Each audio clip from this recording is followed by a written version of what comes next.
Hawaii is a microcosm of the world. With coral reefs, rainforests, and snow-covered mountains, we have almost all of the ecosystems of our world. Yet, because the land masses here are so small, these ecosystems are very fragile and vulnerable to the people who live and visit. Yet, this vulnerability can be hard to see because Hawaii is so beautiful. But if you look past this beauty, you'll find neighborhoods that release polluted stormwater into our streams, killing our reefs. And you'll realize, if you look with a careful eye, that our native forests are being overtaken by invasive species.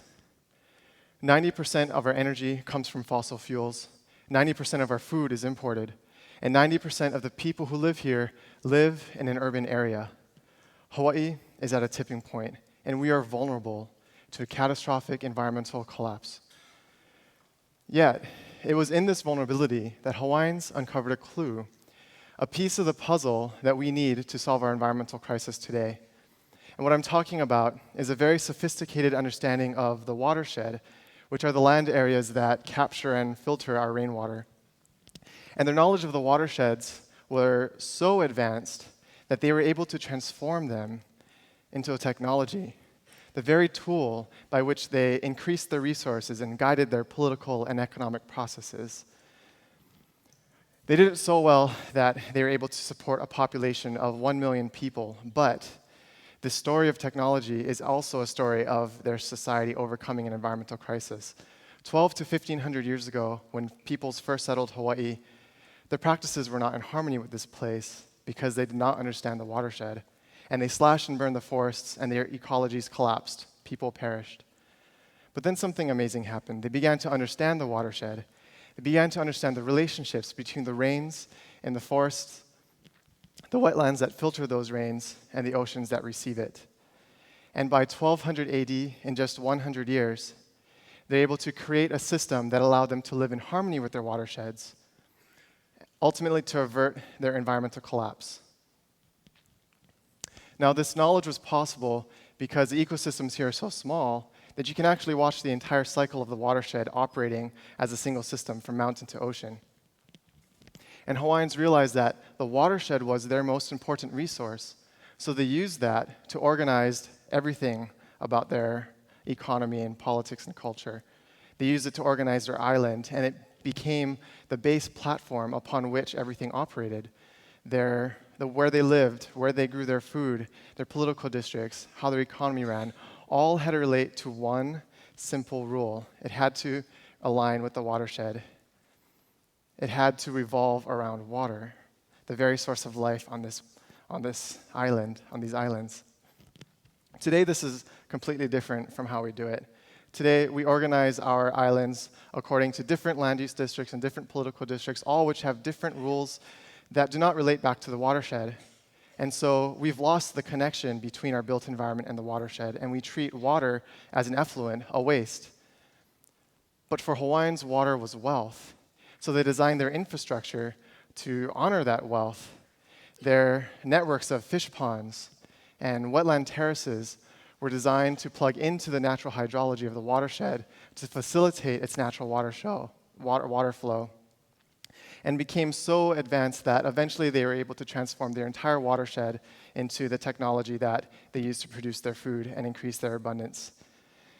And over time, this technology settled into the depths of the culture, because even things like place names for the winds and rains became a way of culturally relating to the technical inputs and outputs of this system. To manage this technology, they organized their island and their political districts to mimic the boundaries of the watershed, and they were sized according to the availability of resources and access to them in a way that was scalable from watersheds to watershed districts to the entire island. And this enabled them to create a simple way of managing the resources. It was kind of like a fractal, everything fit into each other. And it also ensured that their economy aligned with the carrying capacities of the island. Today, we've lost this because part of the reason is our political districts have fragmented the watershed, and we have broken the economic and cultural links between the mountain and the ocean upon which our watersheds need to survive. And we further have broken these relationships by zoning our islands as single-use land use districts, conservation, urban, and agriculture, which separate where people live and grow their food, as well as destroy the link of the stream from mountain to ocean because we basically urbanize straight up to the edge of the stream, and lose the forests that collect our rainwater and the wetlands that filter it, and ultimately obliterate the possibility of our watersheds producing life. This is a picture of a bulldozer driving down the channelized stream to clean it. So today, we are in our own period of slash and burn because our practices are not in line with this place. And in just over 100 years, we've basically, the way we've urbanized has undone the technology that Hawaiians set in place to keep the resources here protected. And it's scary because they say that the future of the world is an urban place. By 2050, 70% of our people will be living in an urban place. So if urbanism here is what's destroying Hawaii and the world is becoming more and more urban, then we're kind of stuck. And we're left, what are we going to do? But we can't be stuck because our future generations are depending on us to make a shift today. This is my nephew, Ka'o'o Maloa. He's 2.5 years old. And I wonder what Hawaii and our world will be like when he's our age and an elder. We must decide today what we want our urbanism to be like. And it's actually an exciting thing because Hawaiians gave us a clue.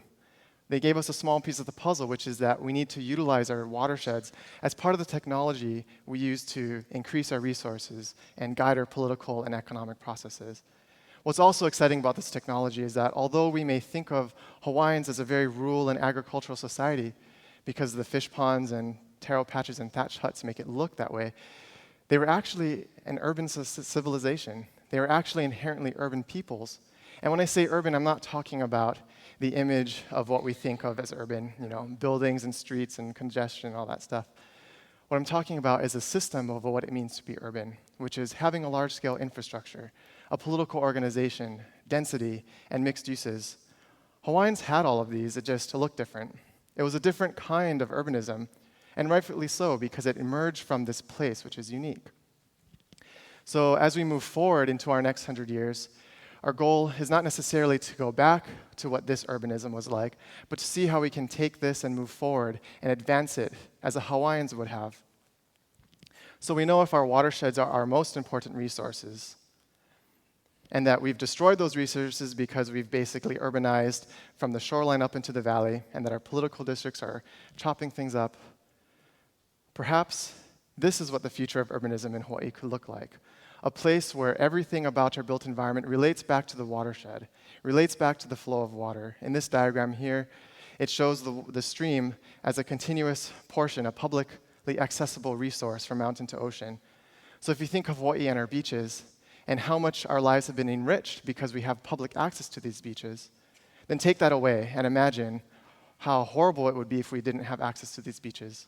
Now, imagine how much more enriched our lives would be if our streams were also publicly accessible. It'd be amazing. So we can use the watershed as a way to give form to our built environment in a way that is in harmony with the landscape here. And over the next 100 years, we can look at outlining setbacks from streams and shorelines that would actually have to be reclaimed over the course of several generations to begin to restore the watershed. Look at what areas will be affected by sea level rise and the time frames of 50 to 100 years, where those areas will have to be removed or revitalized to accommodate those rising sea levels. And then also looking at what areas used to be prime forests and wetlands that actually need to be recovered so that we can recover the productivity of the watershed. And ultimately reconnect our built environment with the resources that make this place unique, that make it abundant. So imagine anywhere where you live or work, walking 10 to 20 minutes and being able to walk or ride your bike or run from mountain to ocean through kalo fields and fish ponds and native plants that have been restored to facilitate the ecology of this place. Imagine sending your children to schools where their curriculum is integrated into the ecology of this place, schools that are built alongside these public resources to provide like a living laboratory for these students to live in. And also looking at how our watershed can help protect us from our vulnerability of things like flooding when heavy rains or tsunamis. And then looking at, once that is established, how we can organize our built environment so that, let's say, we don't exceed 10 to 40% of developing any sort of watershed. We put some sort of limit on those developments. And that instead of separating where people live and grow their food, we find ways to integrate within the places that we live, where we live and grow our food, to rebuild those connections to our environment. Looking at ways where we can increase the capacity of our resources. Imagine if our built environment, the buildings that we actually lived in, also functioned as part of the utility infrastructure that generated our resources. So instead of having to ship in fuel and ship in food and all that stuff, buildings along the coasts could actually generate energy, while buildings along the valleys could harvest rainwater.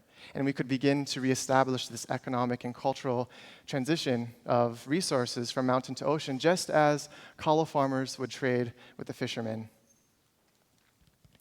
We can look at organizing our building heights and building densities in relationship to ecological access. So if you can imagine that as the built environment gets closer to the stream, it becomes a little lower and a little more dispersed, but as it moves away, it becomes a little more dense.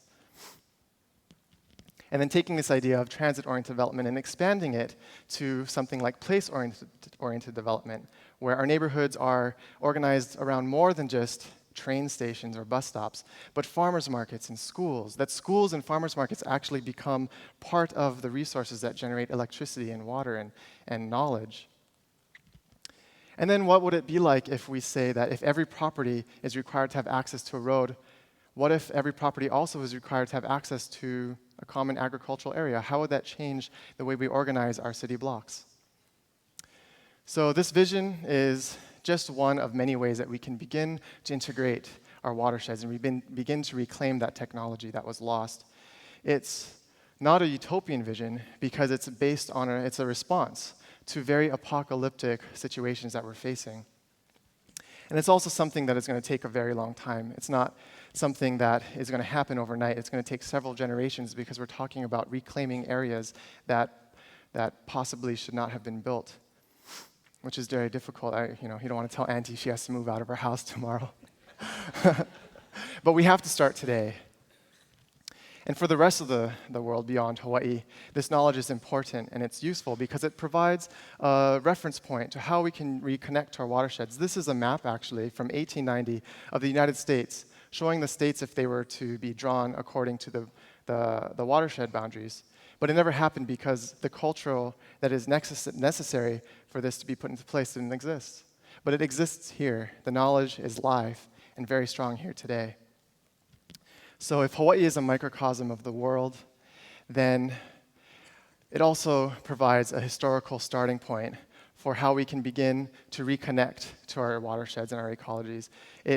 It's a tool for people who are interested in more ecological and collaborative ways of living on a very isolated and fragile ecology of our planet.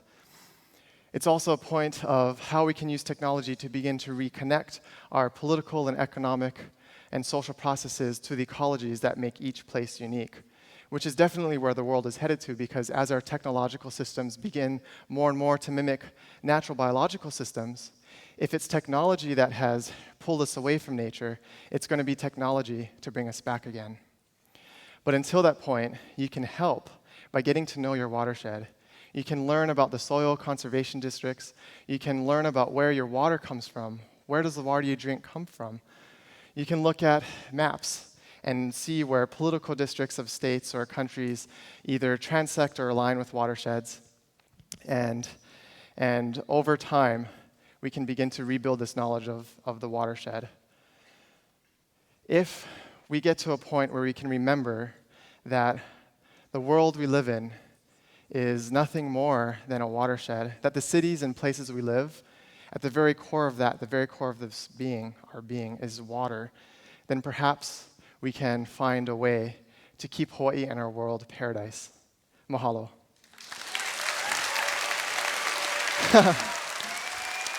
Thank you. Thank you.